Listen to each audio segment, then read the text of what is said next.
My little daughter was crying, holding my shirt tightly while her tears fell on my hands. She looked at me with her trembling voice and said in simple words, "Mom, did Dad leave us for another woman?" Her small face was full of pain and my heart broke. I knelt down and wiped her tears and asked softly, "No, baby, who told you that?" She sniffed, wiped her nose, and said, "Auntie told me." The moment I heard that, something inside me cracked. My sister had crossed a line she had no right to cross.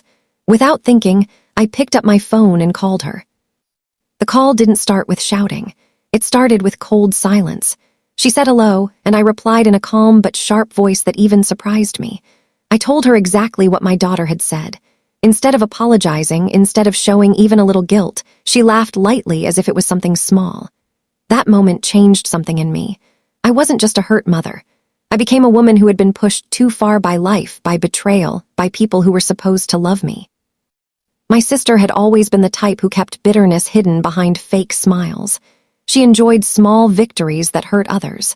When my husband left a few months ago, she pretended to support me, but secretly she loved my pain. She whispered things in my daughter's ear, hoping to destroy the only trust I had left. But she didn't know what losing trust does to a mother. It wakes something powerful inside her. After ending the call, I held my daughter close and promised myself she would never again hear such poison. My daughter's tears dried slowly, but something new grew inside me, anger mixed with strength. I made a decision. People who break families should never rest peacefully. My husband had already walked out like his vows meant nothing. But my sister, she was a different kind of traitor, and I was done forgiving. That evening, after putting my daughter to bed, I sat alone in the quiet house and thought about everything that had happened in the past 2 years.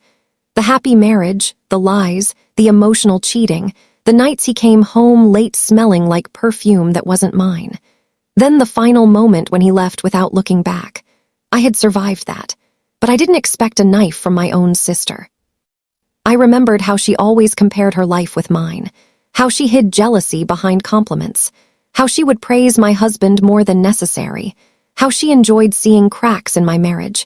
I understood now. She wasn't just telling lies to my daughter. She wanted to replace me emotionally, maybe even more. I began connecting dots I had ignored.